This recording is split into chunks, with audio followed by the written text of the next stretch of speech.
أعوذ بالله من الشيطان الرجيم. بسم الله الرحمن الرحيم. الحمد لله رب العالمين، والصلاة والسلام على أشرف المرسلين سيدنا ومولانا محمد وعلى آله وصحبه أجمعين. قالوا سبحانك لا علم لنا إلا ما علمتنا إنك أنت العليم الحكيم.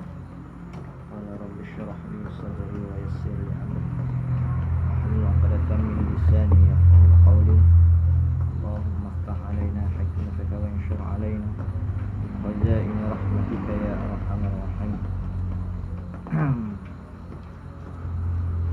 Sambung pengajian kita untuk sesi 2 yang kita sambungkan daripada sesi 1 yang tidak dapat kita adakan sesi 2 pada minggu yang lalu, maka kita tundakan kepada malam. Jadi tengok kitab muka surat 6 tentang kerana firman Allah Ta'ala, baris ketiga. Kitab Jawi lah, kitab Rumi tak tahu baris berapa. Bismillahirrahmanirrahim. Wa qala al-musannif rahimahullah. Sebelum tu kita hadiahkan Fatihah kepada tuan pengarang kitab kita, kitab Penawar Begati ini, itulah Syekh Abdul Qadir Al-Mani. Al-Fatihah. A'udzubillahi minasyaitonirrajim. Bismillahirrahmanirrahim. Alhamdulillahi rabbil alamin. Iyyaka na'budu wa iyyaka nasta'in. Ihdinas siratal ladzina an'amta 'alaihim.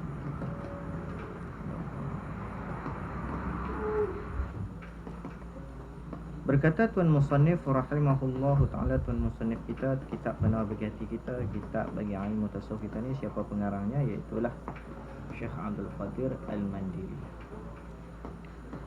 Kerana firmanullah ta'ala, qul lil mu'minin, a'udzubillahi minasyaitonir rajim, qul lil mu'minina yaghuddu min absarihim wa yahfazu furujahum dzalika azka lahum innallaha khabirum bima yasna'un. Surah An-Nur ayat 30. Ayat bawah pada tu sikit, ayat 31 surah An-Nur, dia bunyinya wa kullil mu'minatin yaghdudna min absarihinna wa yahfazna furujahunna wa la yubdina zinatahun ila akhir. Hak atas kullil mu'minin, hak bawah wa kullil mu'minat. Begitu.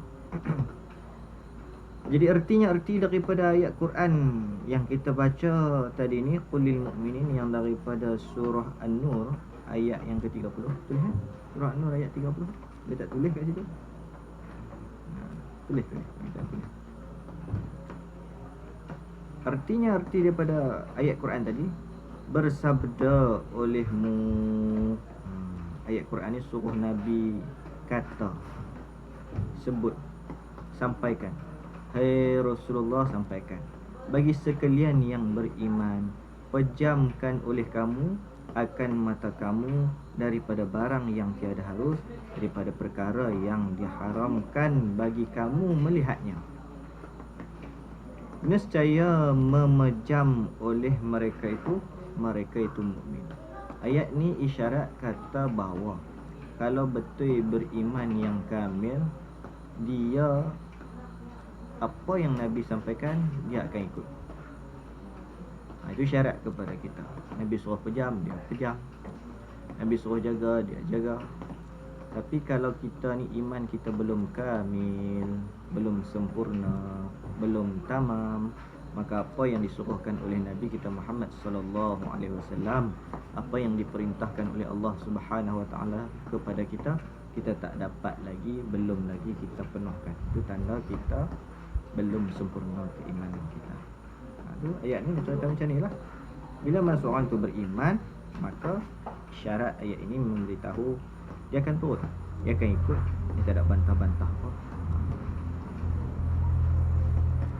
Nescaya memejam oleh mereka itu orang mukmin akan segala mata mereka itu. Dia letak di situ min tu ulama menafsirkan di kitab ni dengan akan. Dia tak bubuh daripada amin tu kan. Jadi ada perbahasan lagi lah di situ. Panjanglah perbahasannya. Bagi kita orang kebanyakan ni kita tak hurai tu.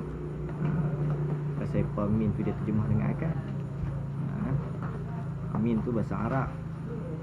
Min, huruf jar, min. Tapi dia terjemah sepatutnya daripada ada. Dia letak akan. Pasal apa? Kita tak hurai panjang tak tu. Dan suruh olehmu akan mereka itu mukmin dengan memelihara farash mereka itu, memelihara kemaluan. Jawab, nescaya memelihara mereka itu mukmin. Itu yang macam kita abang tak saat ni. Ayat ini mengisyaratkan kepada kita bahawa seandainya kita beriman, orang ini beriman sifat dia macam tu. Suruh apa dia turut, suruh jaga kemaluan dia turut. Kalau tak reti juga, maksud itu bermakna iman kita belum tamam. Belum kamil kita ni. Mukmin yang kamil belumlah kita. Nescaya memelihara mereka itu mukmin akan segala farash mereka itu, kemaluan mereka itu mukmin. Daripada apa? Daripada barang yang haram dikerjakan dia barang, dikerjakan dia kemaluan. Setiap sesuatu yang Allah jadikan tu ada hikmah, manfaat, kegunaan. Itu sebab kitab kita ni, kita baca ni, kita nak tahu fungsi, manfaat, faedah awal-awal ni. Kitab kita ni, kita baca dia, kita belajar dia. Hak di awal-awal ni dia cerita kepada kita fungsi, manfaat, kegunaan.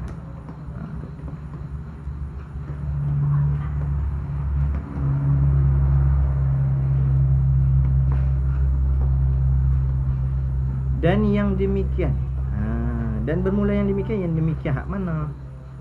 Memelihara tu lebih baik. Lebih baik. Zalika azka. Dan yang bermula yang demikian, memelihara tadi tu, jaga mata, jaga kemaluan, itu lebih baik. Yakni di sini ni azka tu perkataannya isim tafdil ni dia nak ada bandingan. Sebab tu kita letak maksud di sini bukan pada makna isim tafdil, letaknya dengan makna yang bersih. Lebih baik itu kita tulis di atas tu yang bersih.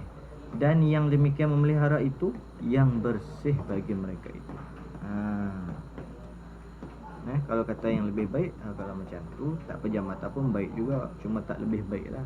Bukan macam tu. Maksud ni tak ada jalan lain lah, kecuali kita kena bersih benda ni. Tak dapat tidak, dia kena macam tu. Itu maksud mafhum yang dikehendaki. Sebab tu kita bila babit saja ayat Quran ni, dia babit ayat-ayat apa dia, ilmu-ilmu yang perlu kita ada ketika mana kita melihat ayat Quran ni. Nak kena ada ilmu alat, balaghah, nak kena belakang ni, sorof apa dan sebagainya.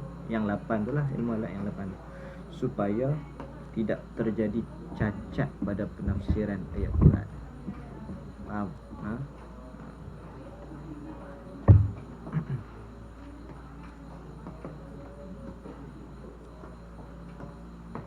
Jadi dan yang demikian ini, dan bermula yang demikian memelihara tu, jaga tu, lebih baik tu, maksud yang bersih bagi mereka itu.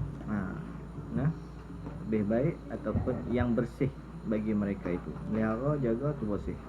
Kita duk suruh kalau dan jatuh dalam dalam lubang, dalam telaga, dah jadi apa? Sebab tu kita rajin pesan jangan duk main tepi telaga, tepi longkang, sekali lagi jatuh. Dah jatuh nak sampai dah. Pelihara, jaga. Macam tu lah kita duk bagi apa, suruh cerita jaga, pelihara, gitu. Bahwasanya Allah Ta'ala sangat mengetahui akan batin yang mengerjakan mereka itu mukmin, dia akan batin semacam sama je dengan zahirnya, sama luar dalam sama. Kalau kita dah kuasa buat benda dalam, buat benda hal ini bangsa batin dalam bahagian hati, Allah tak tahu tak betul. Satu kisah kami rajin masa mengaji, Tok Guru rajin buat mari kisah-kisah ni, kisah-kisah yang menjadi pengajaran kepada kita bagaimana seorang guru menyuruh beberapa orang anak murid untuk sembelih ayam. Bila sembelih ayam ni, Tok Guru pesan nak sembelih, pastikan sembelih di tempat yang siapa pun tak nampak. Dia pi depa ni lebih kurang ramai lah pi sembelih. Hala kebalik semua bekas sembelih, dah seorang ni dia kata dia tak sembelih. Dia cari tempat tak ada siapa pun tak nampak. Dia kata tak ada. Pasal apa tak ada? Tok Guru dia tanya dia. Pasal apa tak ada? Tok Guru dia tanya dia. Dia kata mana ada tempat tak nampak, semua Allah nampak. Allah nampak. Lepas tu saya tak sembelih lah, sebab Tok Guru pesan, Tok Guru kata sembelih di tempat yang tak ada siapa pun nampak. Saya dah kata semua tempat Allah Maha melihat. Jadi rasalah tu Tok Guru nak uji nak murid. Maksud kita ni jangan sekadar mengaji, kena beramai sama. Begitu. Ataupun sekadar mengaji tapi tak faham-faham juga. Tak mau ambil faham, kan tak faham, tak mau nak ambil faham. Satu dalam belajar, dalam mengaji ni dia ada ulang kaji, muzakarah. Kitab kita pula jangan jadi kitab tinggi. Faham kitab tingginya macam kita mengaji. Tak kira lah online ke apa, lagi balik-balik lagi habis mengajar ni, minggu depan pula jumpa di atas. Kita pun balik berubah dalam mari kitab kita. Minggu depan pula berubah. Kita ni cara mengaji kita, cara mengaji pondok kita ni,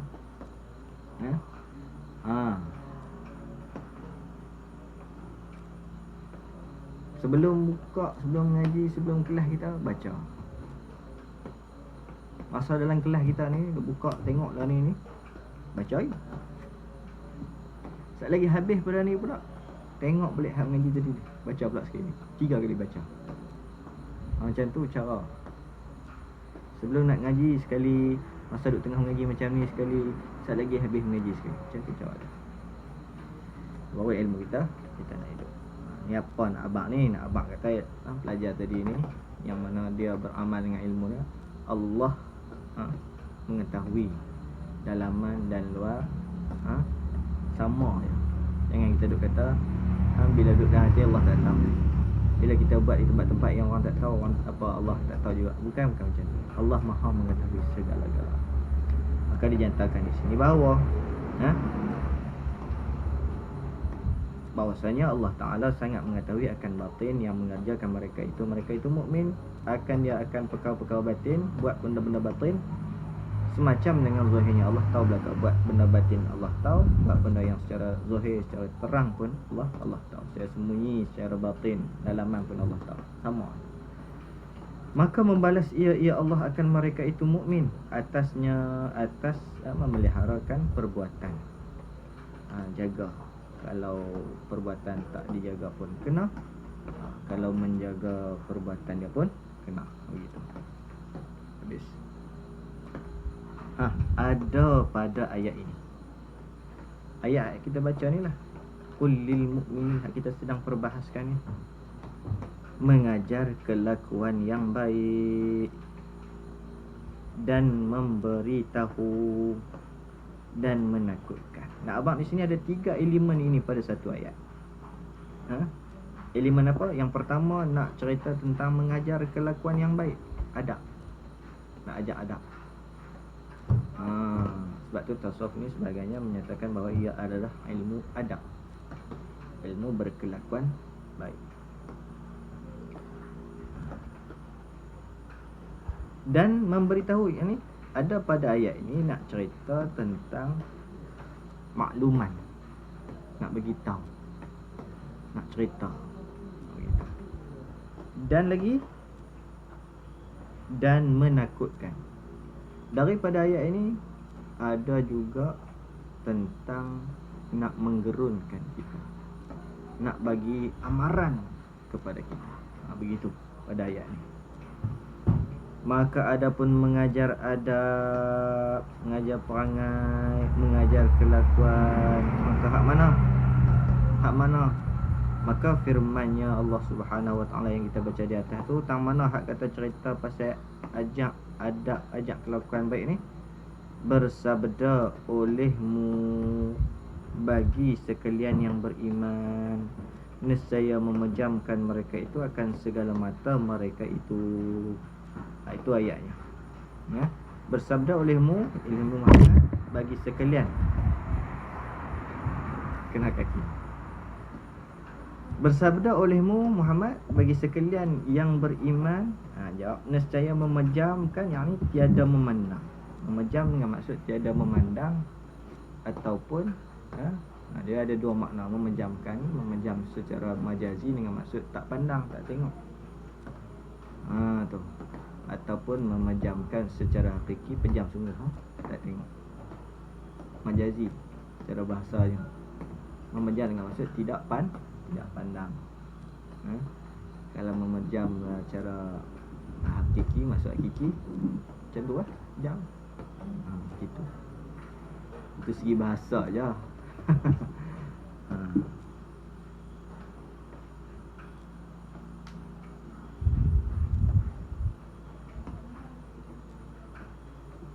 Bersabda olehmu Muhammad bagi sekalian yang beriman, pesan supaya jaga mata, jaga kemaluan, nescaya memejamkan, yang tiada memandang mereka itu mukmin akan segala mata mereka itu. Di situ tu firman Allah tu, ayat tadi tu nak cerita tentang adab, tentang perangai, tentang kelakuan. Pejam-pejam tadi tu daripada barang yang tiada halal memandang, melihat kepadanya. Itu.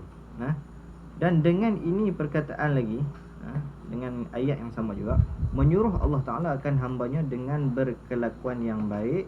Mana? Iaitu yang kata kelakuan baik itu memelihara matanya daripada melihat yang haram. Jaga mata daripada lihat yang haram dan memelihara kemaluannya. Urai daripada ayat tu jugalah. Urai sekali lagi. Daripada yang tiada halal dikerjakan dia, maka wajib atas, yang ni wajib syarak lah. Bila sebut wajib atas, maksud wajib syarak. Kalau wajib bagi tu wajib akal. Ada kaedah juga cara kita jauhin, kita jumpa wajib bagi, wajib atas. Jadi wajib atas ni wajib syarak. Wajib atas sekalian hamba menjunjung, yang ni ikut turut perintah Tuhannya.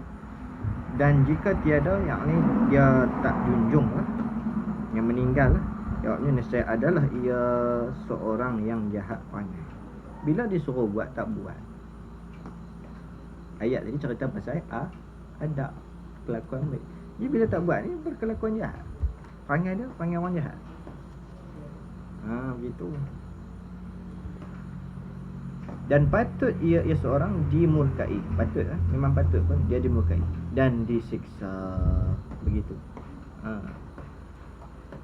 Dan adapun memberitahu, elemen memberitahu pula hak tasak. Elemen pada ayat ni ada 3 kan. Yang pertama elemen daripada menceritakan tentang adab kelakuan baik.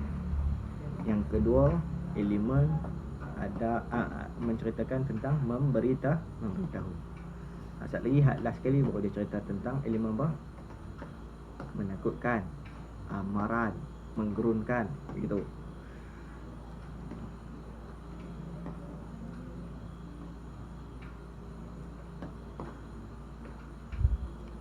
Adapun memberitahu, maka firman Allah daripada elemen memberitahu, tang mana ayatnya? Bermula demikian. Zalika azka lahum tu lah. Zalika azka lahum tu. Bermula demikian. Demikian mana? Demikian memejamkan mata dan memelihara faraj itu. Hak kata demikian mana? Demikian memejamkan mata dan memelihara faraj itu lebih membersihkan hati dan lebih menambahkan bagi mereka itu. Yang ini menambahkan kebajikan, membersihkan, yang ini membersihkan hati, dan lebih menambahkan, yang ini menambahkan kebajikan bagi mereka itu. Nak beritahu kepada kita bahawa dengan menjaga mata, jaga kemaluan, itu tu lebih mendatangkan kebajikan, lebih membersihkan hati. Bila mana bersih hati, maka kebajikan kita pun bertambah. Habis. Memberitahu Allah Ta'ala dengan ini perkataan. Perkataan mana tu? Tanda tak? Ini perkataan mana? Ini perkataan zalika azka lahum ni lah. Allah nak Ta'ala beritahu apa? Bahasanya memejamkan mata dan memelihara, menjagakan farash, kemaluan itu. Keduanya tu, memejamkan mata dan menjaga kemaluan tu, memelihara kemaluan tu, sebab menjadi asbab, menjadi punca bagi membersihkan hati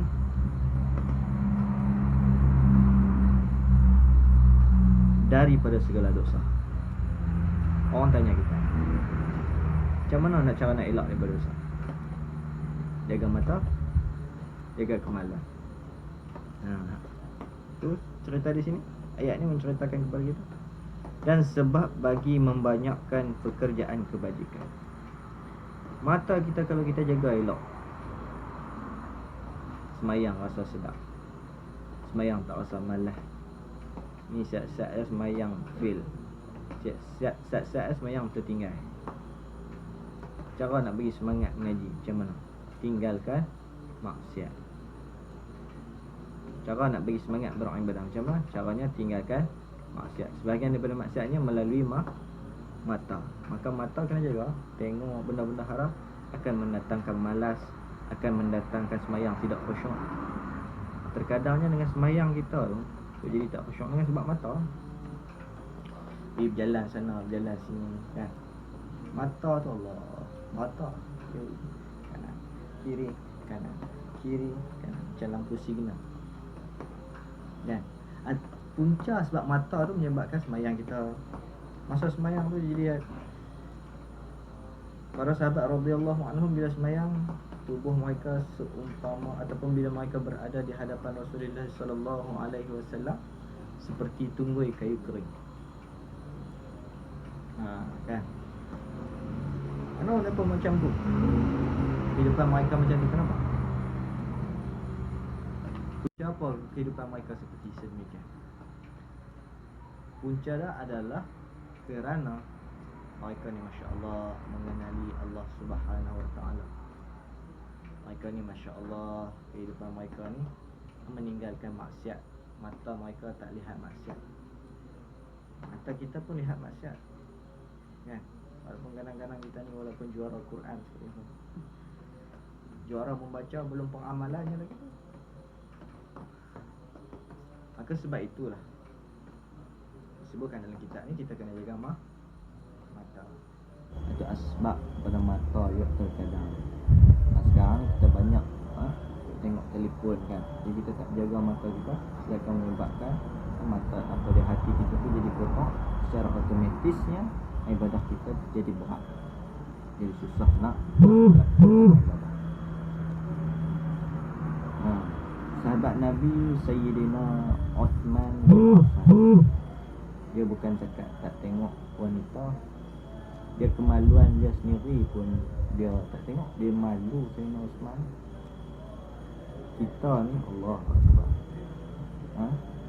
Dia riwayat menyatakan dia pergi ke tanah pun sehari sekali. Ingat saya. Kita sehari berapa kali? Kemaluan kita sendiri pun tengok sehari berapa kali? Allahu Rabbi. Nak dibanding macam mana sahabat Nabi radhiyallahu anhu Sayyidina Uthman. Itu belum dicerita lagi sahabat-sahabat yang lain, insya-Allah. Habis itu. Boleh bagi elok bukan mati mata. Menjaga mati. Matikan mata. Mata tulis bagi elok-elok.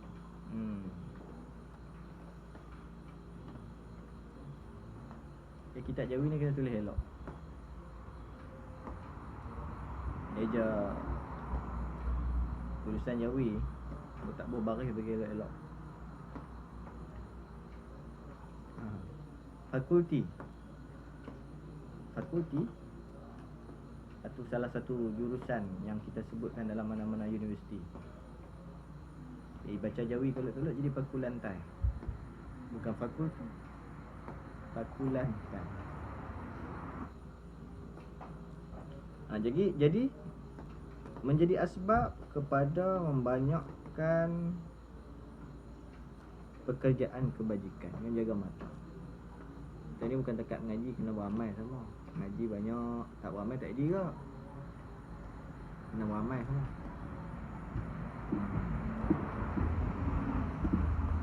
Kita kata apa? Tak belum buat. Beramal? Sebah dah ni. Benih pokok banyak-banyak. Dah dalam stor. Lepas tu tanam? Dah tak tanam. Tunggu macam mana. Dan adapun menakutkan, maka firman Allah Subhanahu Wa Taala, elemen menakutkan, memberi amaran, menggerunkan kita mana, maka firman Allah Taala bahwasanya Allah Taala sangat mengetahui ia Allah akan batin, akan perkara yang dalam, yang tersembunyi. Maka firman Allah Taala pada elemen menakutkan ni, bahwasanya Allah Taala sangat mengetahui ia Allah akan batin, akan perkara yang dalam, perkara yang tersembunyi. Barang yang mengerjakan kamu, yang dikerjakan oleh kamu, dia akan barang, akan perkara seperti mengetahui ia Allah akan zahirnya, akan secara luar. Bagaimana Allah tahu luar? Tahu benda-benda yang kita nampak secara zahir, secara nyata ni. Allah pun tahu juga benda-benda yang tersembunyi, yang dalam hati Allah tahu. Kita nak lari daripada dikejar oleh malaikat Allah. Aku tak mau mati, aku nak lari duduk dalam peti besi, supaya malaikat cari cara aku duduk tersembunyi dalam peti besi. Lagi cepat mati. Tutup udara tak ada tu, jalan. Kata hebat sangat. Tak boleh. Kita tak boleh lari daripada berdesut. Yang Formula 1. Kita tak boleh lari daripada penguasaan, daripada pengetahuan, daripada kehendak Allah ke atas kita. Tak boleh. Begitu nah. Maka selagi membalas ia Allah, dia akan barangkan perkara. Akan seseorang lah. Jika ada ia yang baik, nescaya membalas ia Allah dengan pahala. Kalau dia buat baik, Allah bagi pahala kat dia. Dan kesenangan dan syurga. Dapat pahala, dapat senang dan dapat syurga. Senang macam mana? Orang buat baik ni, mana tak dapat senang? Banyak dapat senang lah. Hak benci orang buat baik ni sikit sangat ya. Kita pergi bagi hadiah kat seorang-seorang tu, dia rasa seronok. Oh, terima kasih lah, terima kasih. Seronok. Jika ada ia yang baik, nescaya membalas ia Allah dengan pahala dan kesenangan dan syurga kalau seseorang itu membuat baik. Dan jika ada ia mengerjakan kejahatan, maka membalas ia Allah dengan siksa dan api neraka. Kalau buat jahat pula, Allah akan bagi apa? Allah akan balas apa? Allah akan balas dia dengan siksa dan api neraka.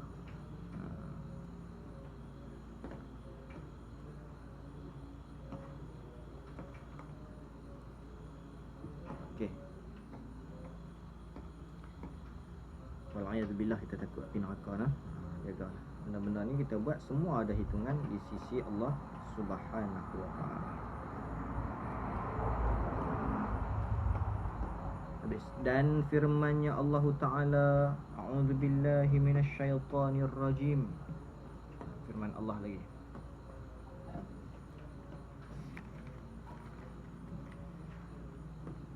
Surah Ghafir ayat 19. A'udzubillahi minasyaitonir rajim. Ya'lamu kha'inatal a'yuni wa ma tukhfis sudur. Surah Ghafir ayat 19. Boleh? Ya'lamu kha'inatal a'yun wa ma tukhfis sudur.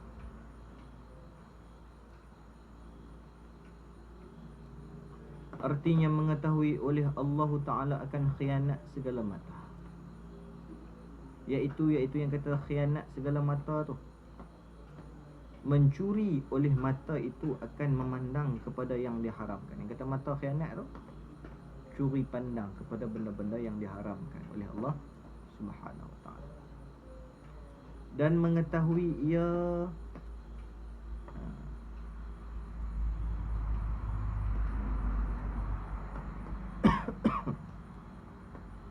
dan mengetahui ia Allah akan barang yang menyembunyi oleh segala hati. Allah tahu benda duduk dalam hati pun. Bayannya apa dia? Bayan ni maksudnya terang lah.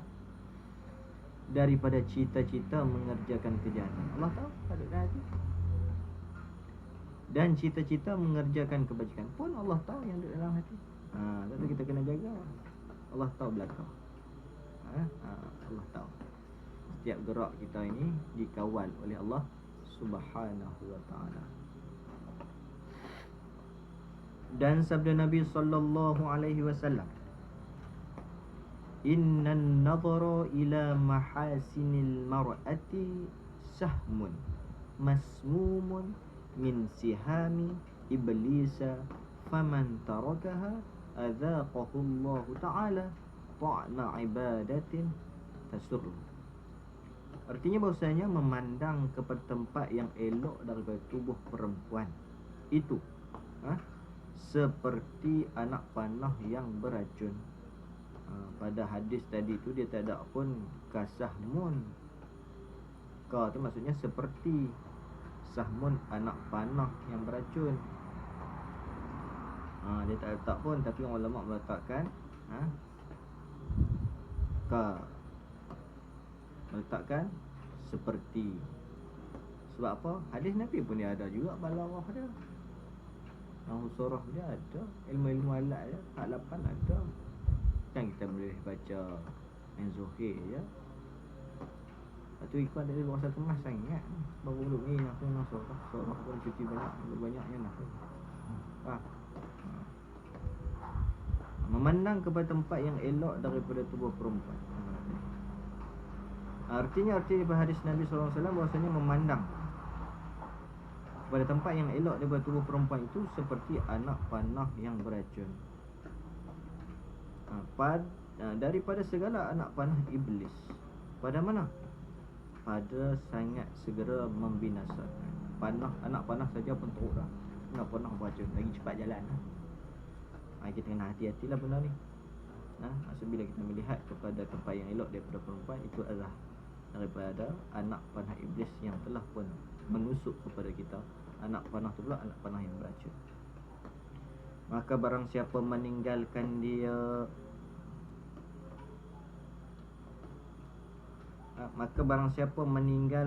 dia, akan melihat, memandang kepada tempat yang elok daripada tubuh perempuan, kerana takut akan Allah Ta'ala, dengan sebab dia ni hati dia gerun kepada Allah Ta'ala. Jawabnya, nescaya memperasakan dia, memberi rasakan dia oleh Allah Subhanahu Wa Ta'ala akan kesedapan amal ibadah. Rasa sedap semayang. Ni rasa semayang subuh pun boleh tidur tengah biri. Ni tengah semayang pun boleh duduk tukar kuku. Tengah semayang kaki duk rasa gatai nyamuk ketik. Tak sedap lagi lah tu. Belum ada kesedapan. Cuba kalau kenal laksa kebok tengah makan sirup, sedap. Cuba kalau kenal laksa telur kejai. Cuba kalau kenal nasi, sedap. Mata merenik pejam, sedap. Dia semayang pejam pula, ngantuk. Kena tarawih 20 rakaat. Allah al-badrul mu'minin. Lepas tu al-badrul munir. Ini oleh kerana mengantuk tidak jadi al-badrul mu'minin. Lepas tu ramai-ramai tak tengok pula. Saya mengantuk juga. Tak ada sedap. Jadi tengok di sini. Tengok apa Tuan Musannif sebut. Tuan pengarang sebut, ambil daripada hadis Nabi, dinyatakan bahawa hadis Nabi menyatakan kepada kita, ya, orang siapalah, sesiapalah yang meninggalkan daripada melihatkan keelokan tubuh perempuan yang halal berkahwin dengan dia lah, maka Allah Subhanahu Wa Taala akan memperasakan dia, akan bagi dia rasa kesedapan amal ibadah yang menyukakan ia yang ibadah akan dia. Dia rasa seronok nak baca Quran, seronok nak duduk mengaji. Tapi duk lama duk berasa macam tak seronok nak mengaji, kena check balik lah tu. Kan? Maka barang siapa meninggalkan, dia akan melihat, akan memandang kepada tempat yang elok daripada tubuh perempuan tu,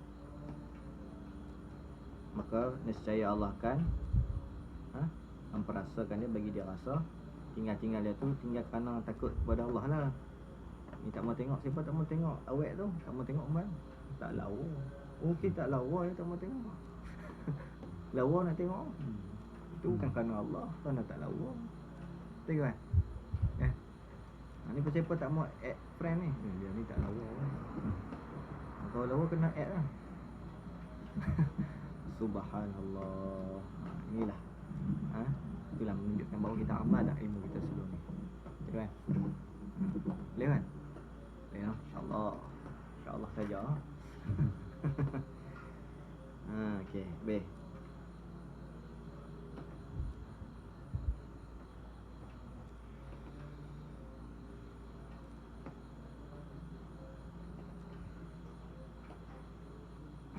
Jadi Allah Subhanahu Wa Taala akan memberi dia akan kesedapan amal ibadah yang menyukakan ia ibadah akan dia akan barang siapa. Menceritakan akan ini hadis oleh Al-Hakim daripada Hudzaifah radhiyallahu anhu. Hadis ni diceritakan oleh Al-Hakim daripada Hudzaifah radhiyallahu anhu, dan menghukumkan ia Al-Hakim akan sanadnya hadis ni dengan sahih. Habis itu dan kemudian kata dan sabda Nabi sallallahu alaihi wasallam. Insyaallah kita sambung lagi pada minggu hadapan. Auzubillahi minasyaitanir rajim. Alhamdulillahirabbil alamin wassalatu wassalamu ala asyrofil mursalin sayyidina Muhammadin wa ala alihi wasallam. Allahumma rabbana atina fid dunya hasanah